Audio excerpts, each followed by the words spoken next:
Oi, tudo bom? Aqui é o Rodrigo Vilela, do canal Leia Pra Viver e do blog leiapraviver.com.br.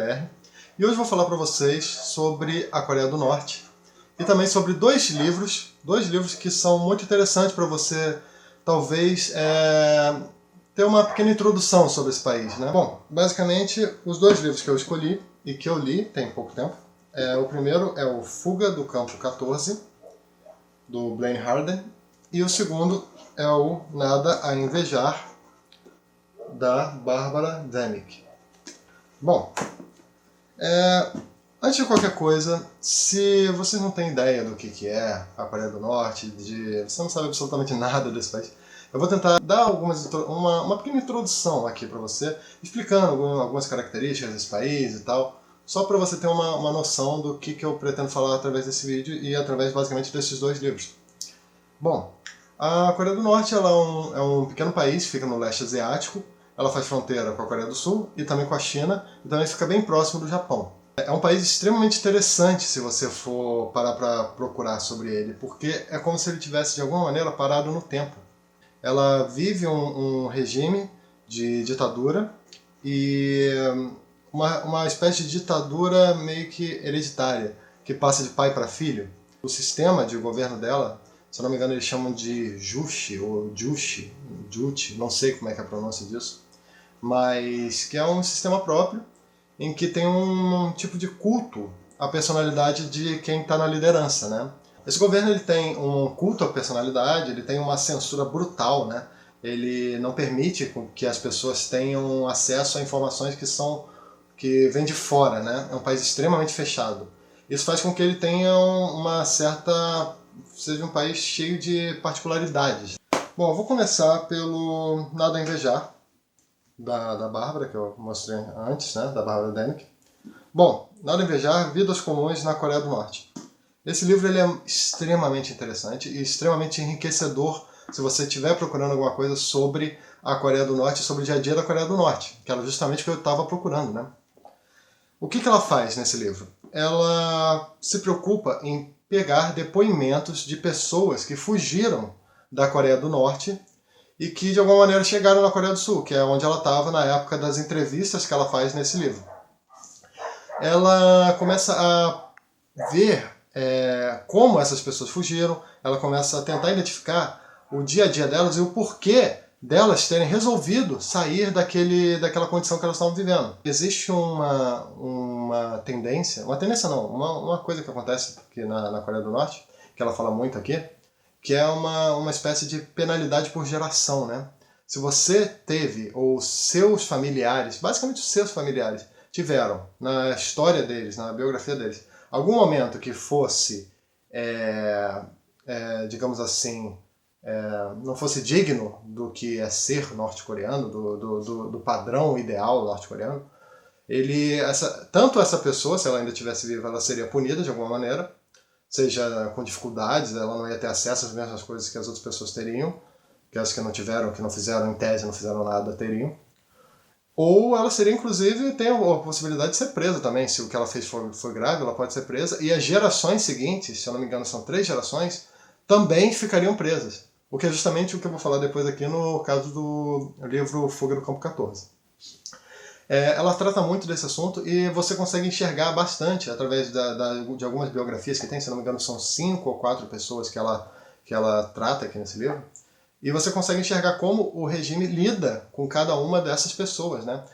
Por exemplo, as pessoas que não têm uma família, digamos, suja, como é dito, essas pessoas elas têm a possibilidade de repente, mais para frente, morar em Pyongyang, que é a capital da Coreia do Norte, tenham acesso à educação um pouco mais amplo, tem a possibilidade de se filiar, de fazer parte de uma camada maior não, tem a possibilidade de estar numa categoria mais privilegiada, né?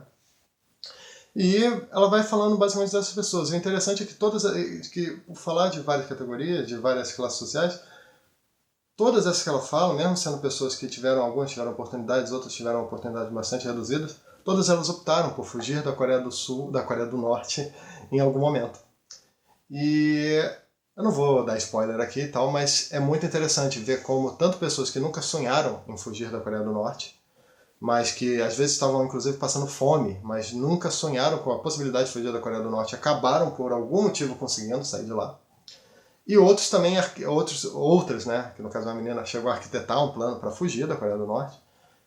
Tem um outro garoto também, que eu não vou saber dizer as pronúncias dos nomes, mas que fala que ele também ele teve acesso à educação, né? É uma educação extremamente manipulada, mas teve acesso à educação. E foi fazer a universidade em Pyongyang. E também, num determinado momento, notou que essa manipulação extrema do governo, ela era uma prova de que o Estado era extremamente falido, porque precisava disso para se sustentar. E acabou fugindo também. E você tem diversas histórias e tal. É um livro que vale muito a pena ler para, de certa maneira, abrir o seu horizonte sobre o que é aquele país e também te mostrar que existe uma realidade totalmente distinta da nossa, né?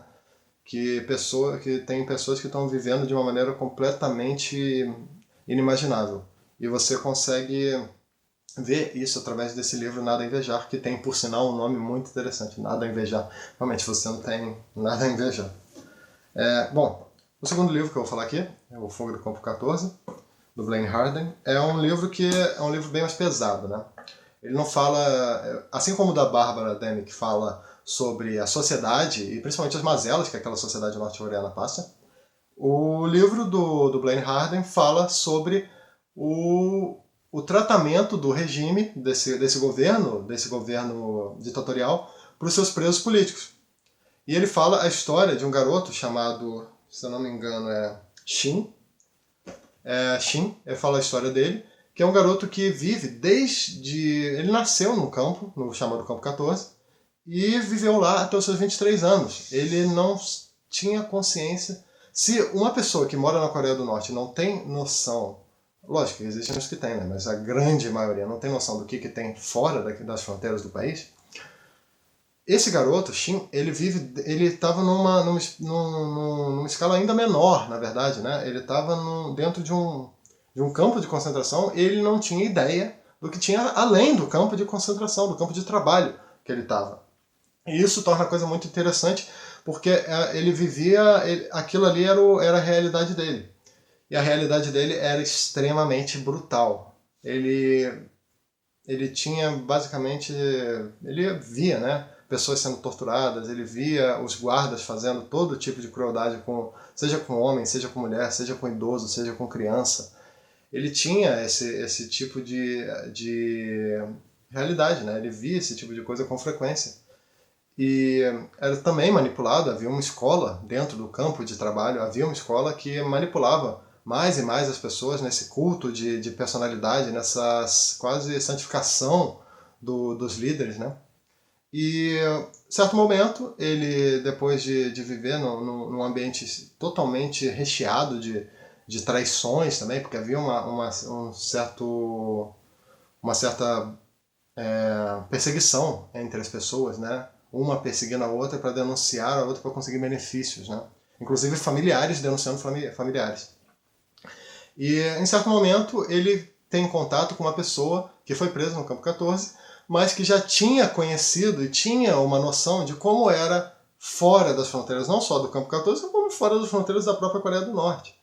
Isso faz os olhos dele brilharem, né? Ele começa a ver que existe um outro mundo, quase um outro planeta. E isso, a partir desse momento ele começa a arquitetar a maneira de que ele pode fugir do Campo 14, como ele pode conseguir fugir de lá, que é um campo com cerca eletrificada, com uma vigilância extrema, e também como ele poderia, logo depois, fugir da Coreia do Norte. Ou seja, ele teve uma tarefa árdua, né? Porque teve que fugir 2 vezes. E conseguiu.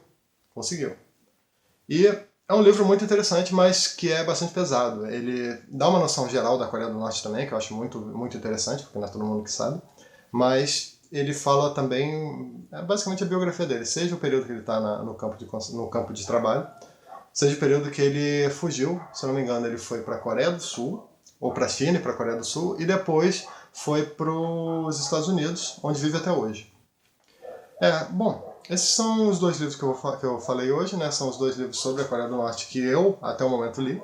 Se surgir mais alguma, com certeza vou ler, porque eu gosto muito de pesquisar sobre esse país, né? É isso aí. Se você gostou desse vídeo, dá uma curtida, se inscreve no meu canal, seria ótimo, né? Já que esse é um dos meus primeiros vídeos, ou é o meu primeiro vídeo, eu não sei qual é a ordem que eu vou colocar aqui. E também acesse o meu blog, que também está aqui na descrição, o leiaparaviver.com.br, que vai ter lá um artigo sobre esses dois livros, né? E também sobre um pouco sobre a Coreia do Norte, que vai dar uma noção geral, de repente mais ampla até do que eu falei aqui. Bom, é isso aí.